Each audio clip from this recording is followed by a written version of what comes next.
유색 인종으로 미국의 대통령이 되는 오바마 대통령이 되어서 기자회견을 하게 되었습니다.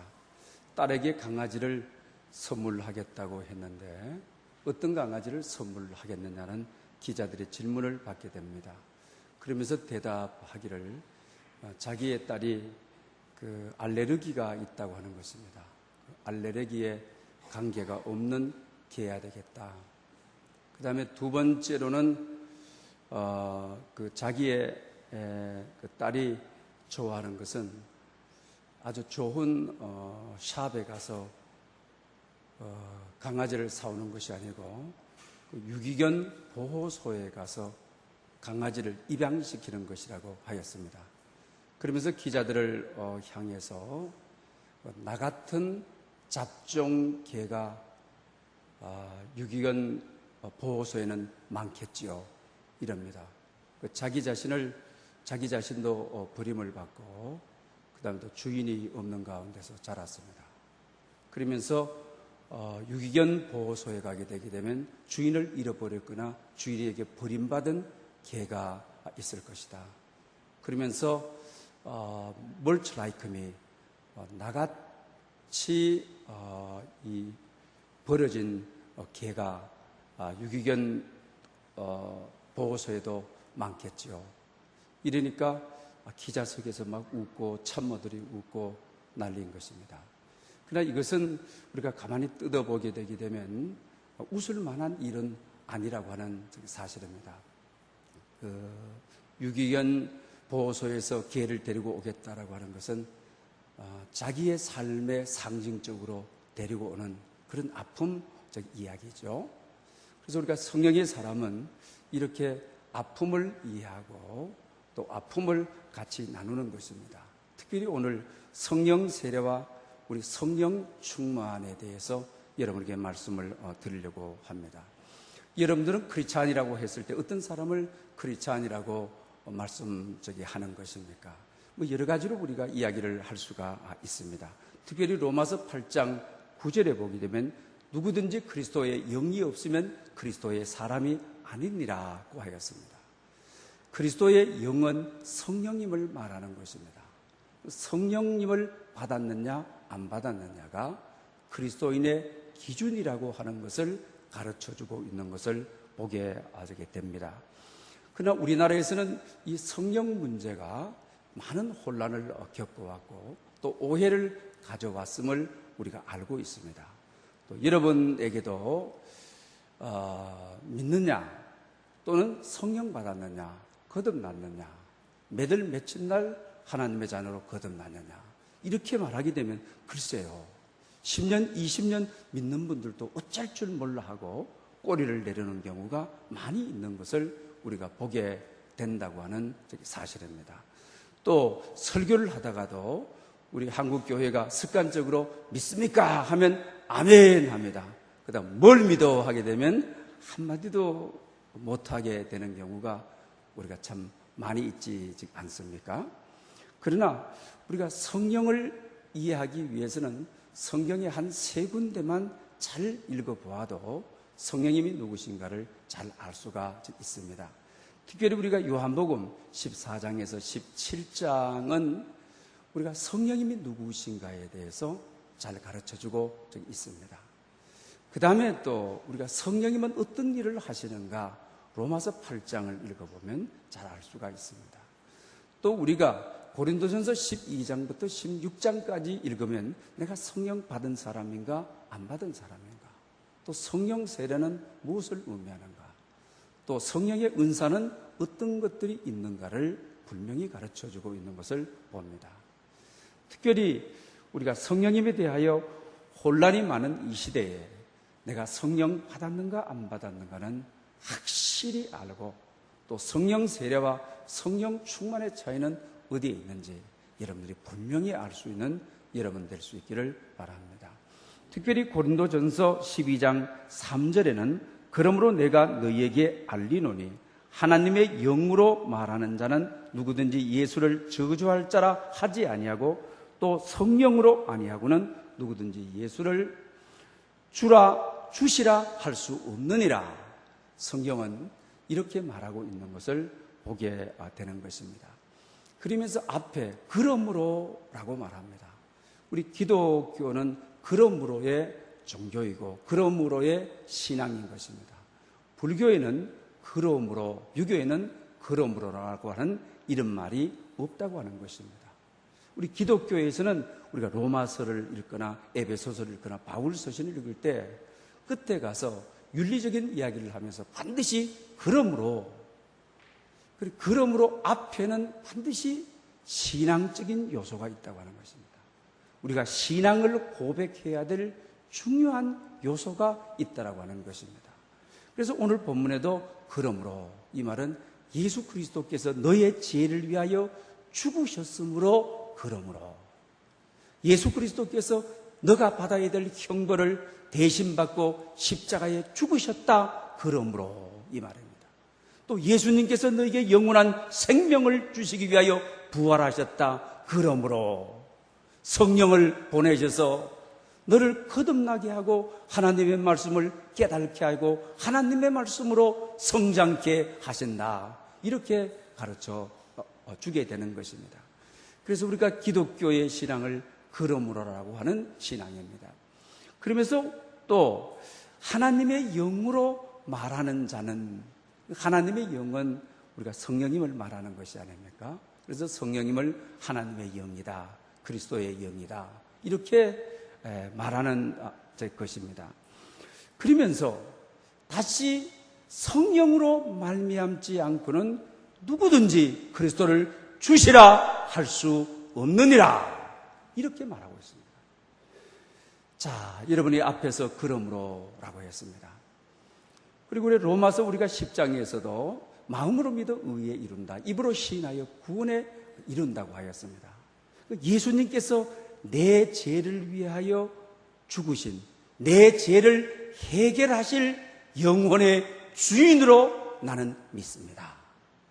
또 예수님께서 죽음에서 해방시켜 주실, 내 죽음의 문제를 해결하실 내 생애의 구세주로 믿습니다.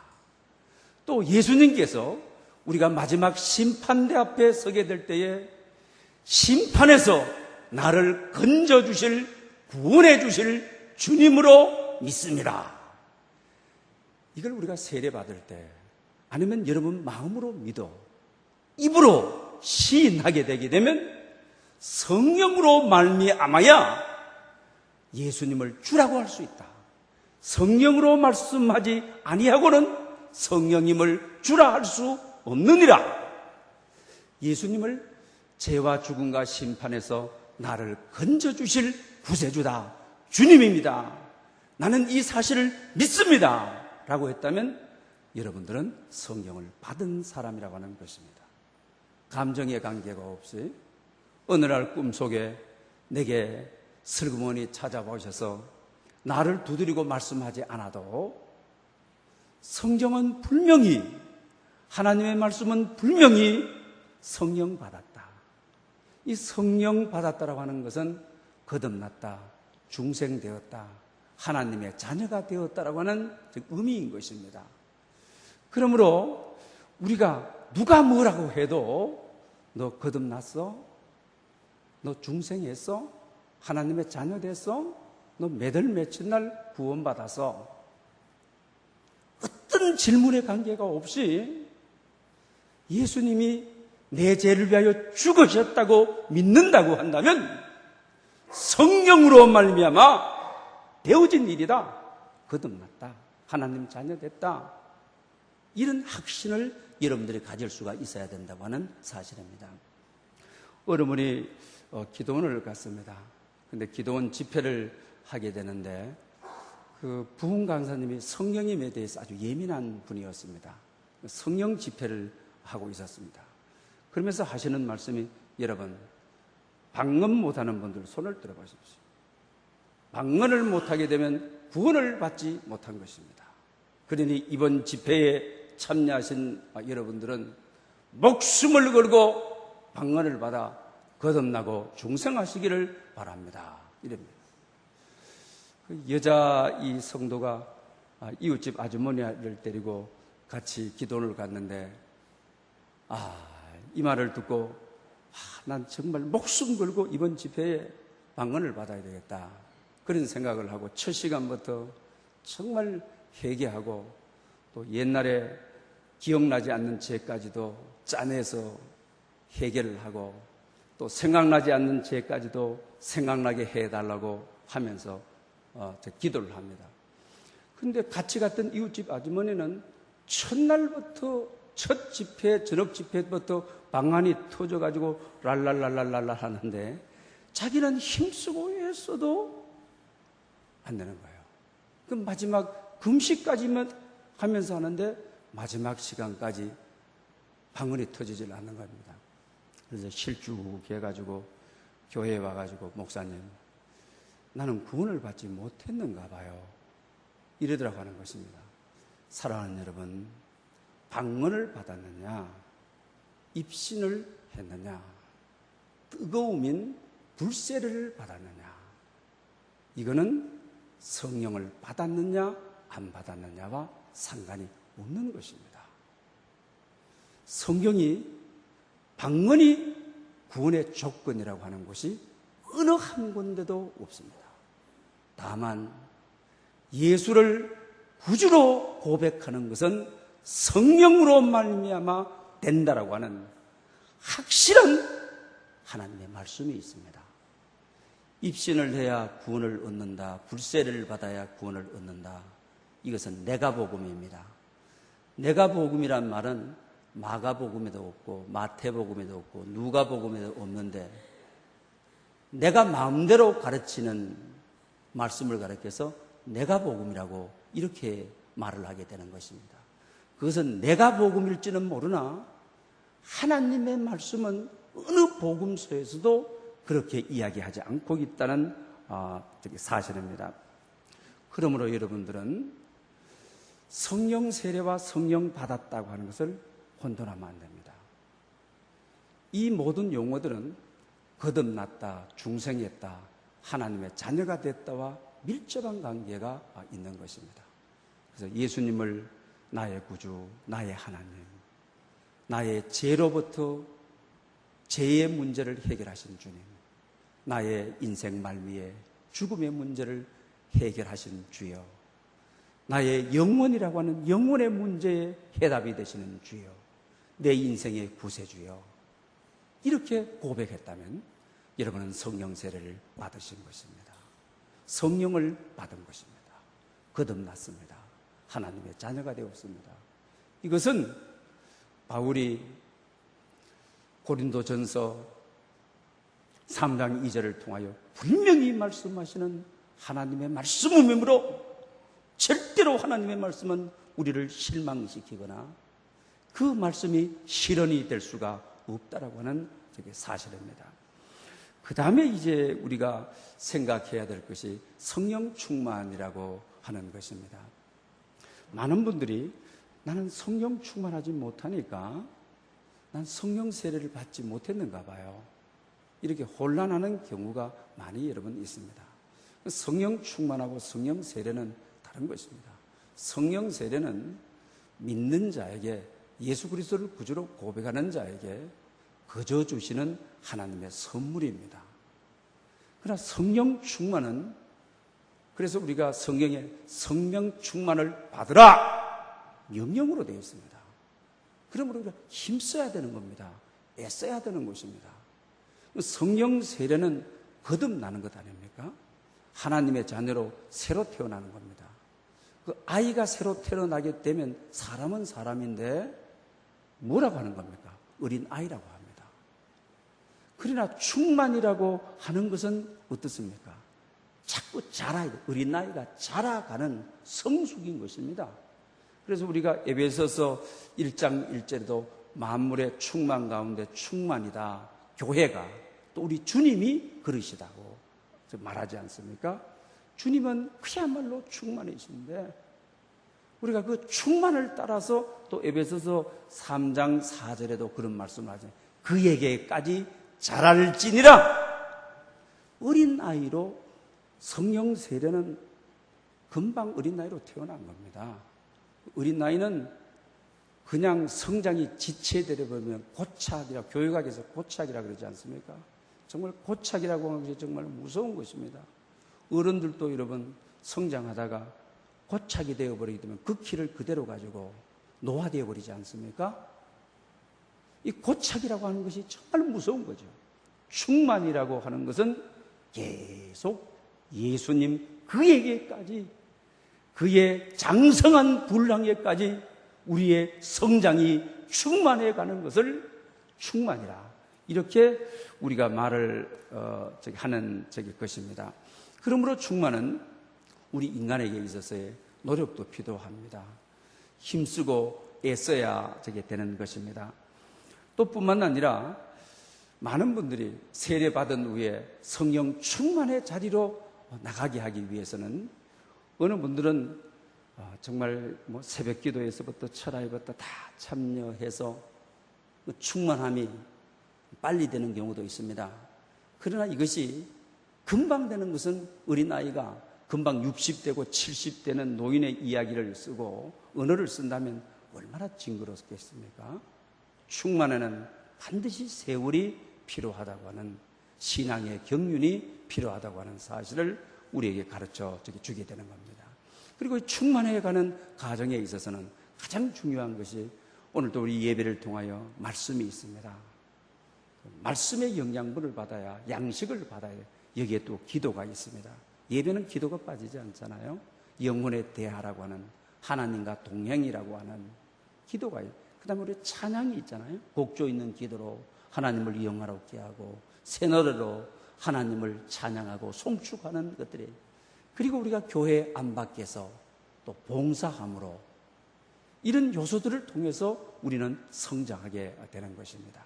충만해지게 되는 것입니다. 그런데 이 충만한 상태를 어떤 경우를 말하느냐, 여기에 대해서도 내가 복음이 참 많죠. 어떤 사람은 기도가 술술 된다, 성령 충만하니까. 그렇게도 말할 수 있을는지 모르. 또 어떤 사람은 그냥 막 예배를 드리는데 막 박수가 치면 이 박수가 그냥 저절로 된다, 이게 성령 충만이다. 이것은 어느 면은 맞지만은 내가 복음에 아주 가까운 것입니다. 그러면 성경이 말하는 충만이란 무엇을 의미하는 것입니까? 열매를 말하게 되는 것입니다. 그래서 우리가 예수님께서도 그 열매를 보아 그 나무를 안다고 하였습니다. 우리에게 어떤 열매가 맺어지고 어떤 열매가 연그러지고, 또 우리가 열매 옆에서 우리가 보게 되게 되면 그 열매가 연그러지는 모습을 알 수가 있습니다. 그 열매를 보아 그 나무를 아는 것처럼 우리 삶의 열매를 통하여 성령 충만함을 드러내는 것입니다. 그래서 오늘 읽어드린 본문이 갈라디아서 5장 22절에서 23절의 말씀입니다. 성령의 열매는, 우리가 이 열매를 맺어야, 정말 잘 연그러져야 성령 충만하다, 이렇게 말할 수 있는 것입니다.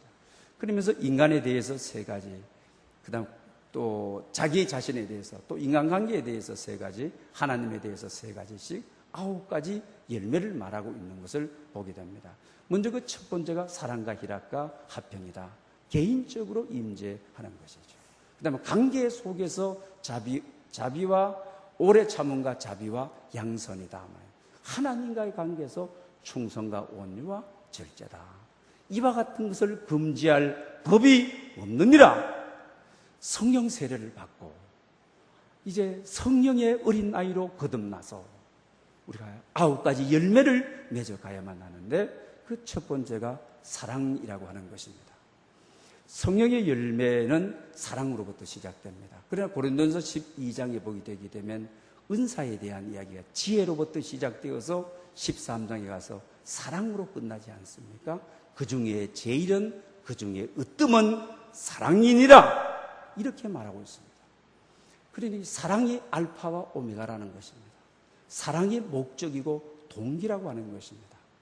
누구를 만나든지 무슨 일을 하든지 사랑이 동기가 되어, 사랑이 목적이 되어서, 이렇게 우리가 일을 할 때 이것이 바로 첫 번째의 내가 성령의 사람으로서 맺어지는 열매라고 하는 것입니다. 그런데 우리가 이 성숙해 가면서 이 사랑의 마음이 없어지는 것, 이것은 성령의 열매가 이그러져 가고 있다고 하는 거예요. 어느 분이 아들하고 그 다음에 남편을 계속 전도하였습니다. 그런데도 막무가내인 겁니다. 말을 듣지를 않습니다. 어느 날 안 돼서 기도 끝에 강제로 남편하고 아들을 데리고 교회 갔다가 앉혔습니다. 그리고 옆에 앉아서 하나님 앞에 기도했습니다. 사랑하는 하나님 아버지, 우리의 영혼을 구원해 주십시오. 그리고 기도를 하고 있는데 옆에 있던 남편이 기도를 하는데, 사랑하는 장인 어른, 우리의 영혼을 구원해 주십시오, 이럽니다. 그리고 아들이 옆에서 또 기도를 따라서 하는데, 사랑하는 외할아버지, 우리의 영혼을 구원해 주십시오. 처음 교회에 가니까 그 아내가 사랑하는 하나님 아버지, 그러니까 자기에게는 장인 어른 되니까 장인 어른. 그래서 이 가정이 좋은 그리스도인이, 왜? 정말 사랑하는 마음으로 기도하니까. 사랑이 동기가 되고 사랑이 알파와 오메가가 돼서 기도하니까 변화의 역사, 열매의 역사를 가져오게 되더라고 하는 것입니다. 그 다음에 두 번째로 우리 개인적으로 희락이, 여러분 예배 중이나 찬송 부를 때 정말 기쁨이 샘솟는 것 같이 머리에서부터 발끝까지 기쁨이 내 몸에 스며드는 것을 경험할 때가 있죠. 그건 여러분 뭘 말하는 겁니까? 성령의 열매가 맺어지고 있다는, 성령 충만을 향하여 성숙해 가고 있다고 하는 증거인 것입니다. 그래서 우리가 영어에서는 joy라고 되어 있지를 않습니까? 그런데 이 원문에는 카라라고 되어 있습니다. 그런데 이 기쁨도 카라고 은혜도 카라인 것입니다.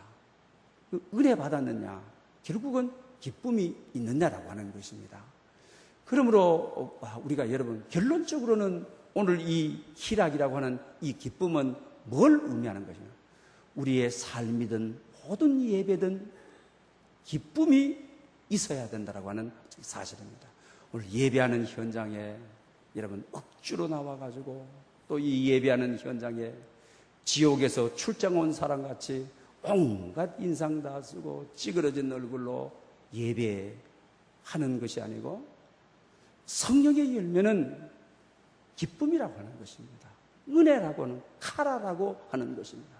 얼굴을 잘 펴고 어깨를 펴고 참말 입술에는 웃음을 가득히 여러분 담고 온갖 짜증, 온갖 여러분 신경질적인, 그게 아니라 정말 우리 개인적으로는 조이, 카라, 은혜와 기쁨이 위로부터 쏟아지는, 하늘문이 열려지고 소낙비가 쏟아지는 것처럼 쏟아지는 그런 기쁨. 이럴 때 우리 안에 이게 충만을 향하여 성장하고 있구나, 성숙하고 있구나, 이렇게 말할 수가 있는 것입니다. 그 다음에 개인적으로 우리가 또는 평화라고 하는 거죠. 샬롬이라고 하는 겁니다. 이것은 우리가 기독교에만 용어, 어떤 철학에도 어떤 사상에서도 샬롬은 없는 것입니다. 합평을 저기 말하는 거죠.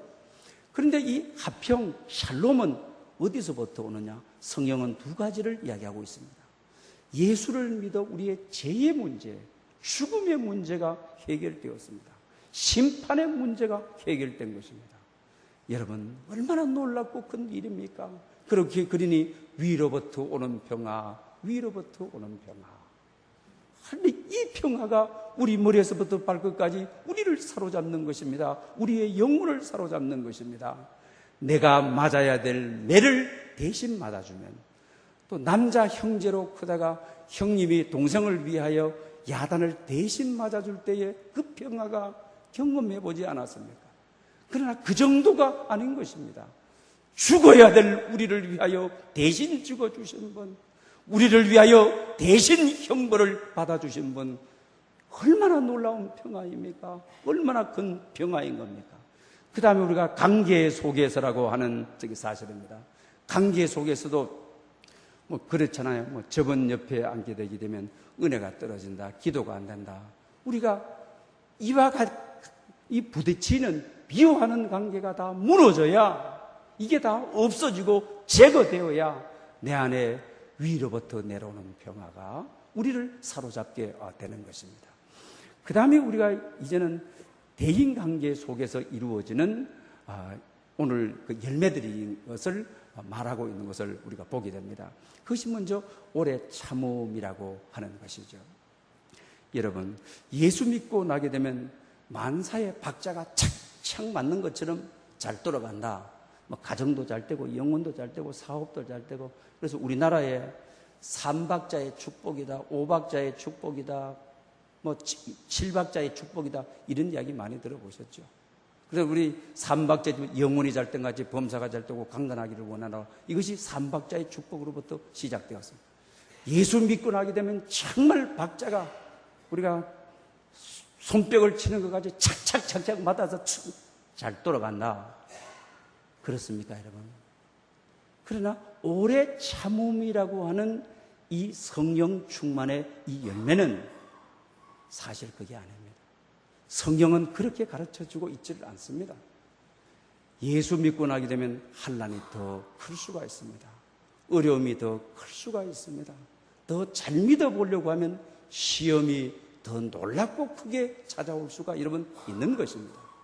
그러나 성령께서 도우심으로 그 환난을 이길 수 있는, 참을 수 있는 파워, 이것이 오래 참음이라고 하는 것입니다. 성경의 가르침이 그렇지 않습니까? 우리가 다니엘도 마찬가지고 욥도 마찬가지고 신학에서의 여러 인물들도 마찬가지로 환난을 당할 때 그 환난을 이길 수 있는, 환난을 깨뜨릴 수 있는 힘과 능력, 참을 수 있는 권능, 이것이 바로 오래 참음이라고 하는 것입니다. 그리고 나서 이제 우리가 자비라고 하는 것이죠. 여러분들은 정말 어떤 열매가 연걸어가고 있고, 또 어떤 열매로 시작하고 있고, 또 이 모든 열매 가운데 나를 상징할 수 있는 열매가 무엇인가를 우리가 알아야 되는 것입니다. 자비라고 하는 것은 내 입장을 낮추고 상대의 입장을 생각해 주게 되는 것이죠. 여러분들도 부부끼리 정말 오늘 좋은 날인데, 또 결혼 기념일 날인데 남편이 직장에서 11시가 되고 12시까지 들어오지를 않습니다. 그러니까 어떻게 합니까? 기다리면서 열이 점점 올라가기 시작을 하죠. 옛날 같으면 열매가, 성령의 열매가 없어 들어갔을 때는 지금 들어오는 거야? 오늘 무슨 날인지도 몰라? 그럼 막 이렇게 싸불칠지 몰라요. 그러나 자기 입장을 내려놓고 상대 입장에 11시까지 일하느라고 얼마나 고생했어. 12시까지 일하느라고 얼마나 피곤해. 그러면 또 상대 쪽에서도 뭐 화를 내고 지금 들어오는 거야? 오늘 무슨 날이야? 그러면 어디다 대놓고 큰 소리야? 하고 막 이럴 텐데, 미안해.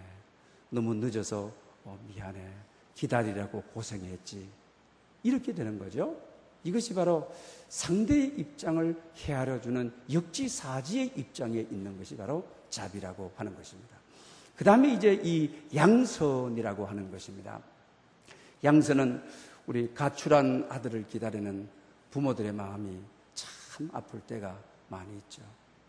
그리고 가출한 아들이 한 달 후에 집에 들어왔습니다.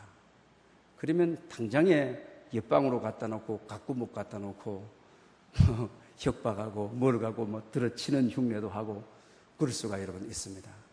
그러나 그러지 않죠.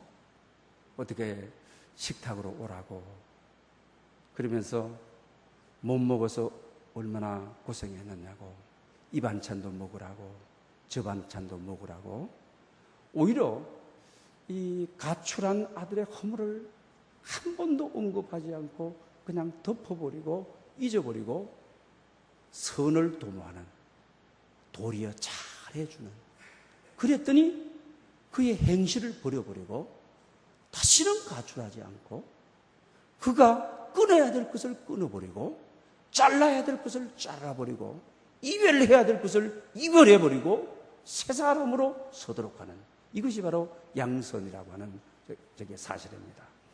그 다음에 이제 하나님 앞에 대한 것들입니다. 충성이라고 말하고 있죠. 그 다음에 온유와 절제다, 이렇게 말했네요. 충성이라고 하는 것, 한 마음을 가지는 거죠.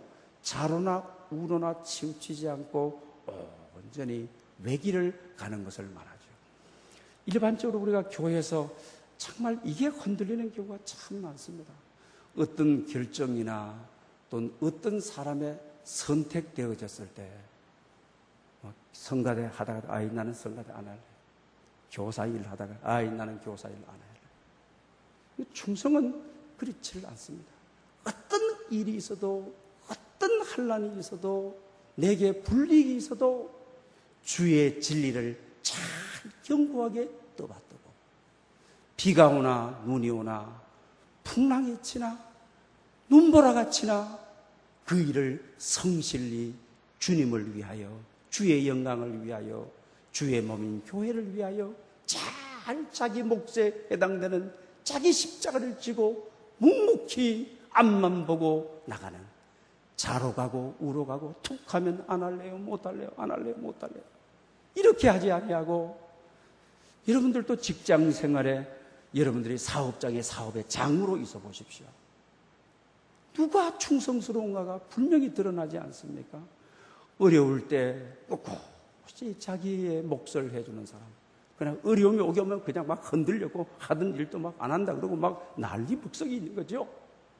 이건 정말 우리가 그리스도인으로서 가져서는 안 될 우리가 열매라고 하는 것을 잊어서는 안 되는 것이죠.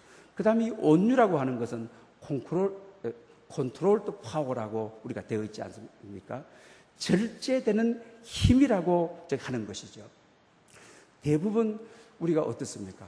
마음에 실패한 자가, 마음에 진 자가 허세를 부리고 호기를 부리고 이러죠.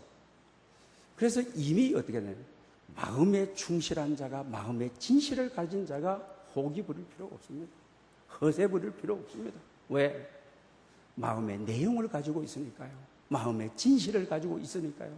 마음에 실패한 자가, 마음에 흔들리는 자가 공연히 있는 척하고 허세 부리고 호기 부리고 큰소리 치고 이러지. 실력이 있는 자는 온유해도 되는 것입니다. 그래서 여기 온유라고 하는 걸, 이 통제되는 힘을 말하는 마지막으로 절제라고 하는 것입니다. 여러분의 신앙의 인격이 뭐니 해도 마지막에 절제되는 힘이라고 하는 것입니다. 내가 어떠만큼 절제할 수 있는 자가 최고의 정상의 열매를 맺었느냐 안 맺었느냐가 가름하는 것입니다. 왜 절제라는, 우리 주의 일을 하는데도, 선한 일을 하는데도 절제가 필요합니다. 교회도 꼭 보십시오. 신앙 없는 사람이 문제를 일으킨 법이 절대 없습니다. 열심히 있고 은혜 받았다고 하는 분이 그러나 절제를 못해가지고 앞서가서 막 나가다가 결국 문제가 되고, 이 여러분 모든 교회의 시험이 거기서부터 오는 것 아닙니까?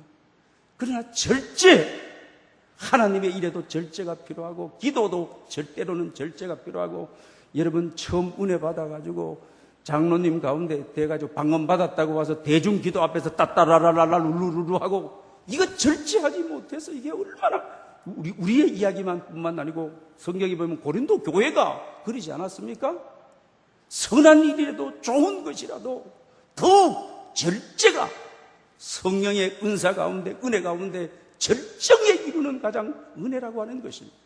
여러분 가정뿐만 아닙니다. 교회뿐만 아닙니다. 공동체뿐만 아닙니다. 착한 일을 할수록, 좋은 일을 할수록 절제가 최고의 충만이요 최고의 열매임을 우리에게 가르쳐주고 있습니다. 사랑하는 여러분, 성령의 세례를 받았습니까? 성령을 받았습니까? 그리고 여러분 성령 충만함이 여러분에게 있습니다. 성령의 열매가 있습니까? 잘 연결어가는 열매 맺는 여러분 될 수 있기를 축복합니다. 좋으신 아버지 하나님, 은혜를 무한히 감사합니다. 오늘도 저희들 불러주셔서 내가 성령을 받았는지, 성령 세례를 받았는지 확인하게 하시고, 또 그리스도의 장성한 분량에 이루기 위하여 나에게 성령의 열매는 어떻게 맺어져 가고 있는지 내 자신을 살펴봅니다. 주님, 이른 비와 늦은 비로 임하셔서 성령의 9가지 열매를 잘 맺어 내 인생의 아름다운 추수의 계절이 올 수 있도록 축복해 주시옵소서. 예수님의 이름으로 기도 올리옵나이다. 아멘.